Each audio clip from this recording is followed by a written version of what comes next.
You could wave a magic wand and fix one thing about how companies run events, what would it be? Put the attendee first.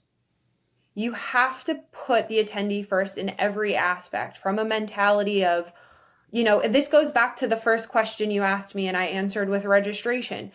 What does the attendee journey look like from the day you launch registration to the day you send the thank you for attending email?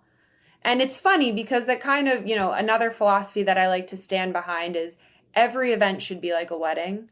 Even though it's not necessarily personal to you and you're not celebrating love per se, but when people plan weddings, there's so much thought and detail around telling their guests what the event's going to be like, sending a save the date. So you're previewing, hey, something's coming up, save this date, which I think every event marketer would want to do, right? You want to make sure people are prioritizing your date.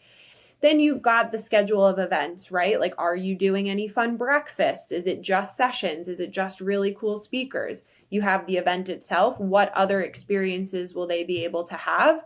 And then you've got the end of the event where people leave. How are you going to follow up with them to either ask for feedback? Did they have a good time? Are there things they really didn't like throughout the process in order for you to do better the next time? And then more specifically, how your company is going to have a direct impact on that individual, whether it be your own hosted event or a sponsored event that you're attending. So I would just not necessarily fix, but I would urge people to always look at their events before they decide to go into deep planning mode, or execution mode, I should say. Put yourself in the shoes of the attendee and make sure that if you were taking that journey, are all of the check boxes that you would want being ticked off before you decide to put something into place. Weddings, I think, get planned pretty well because they're not considered participants or attendees. They're guests. These are friends. These are important people in your life. And if you're betting your business on a business event, would you not want to treat these same people with the same amount of care and consideration? Still humans going to either event.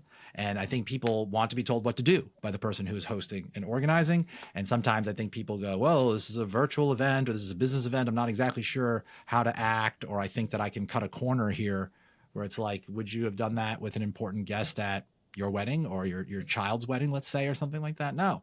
And I often found that we weren't applying some of the same structure that I would apply, even just planning a wedding timeline and run of show sort of with a couple. We weren't doing that in business events. And I'm like, this is a real drop ball.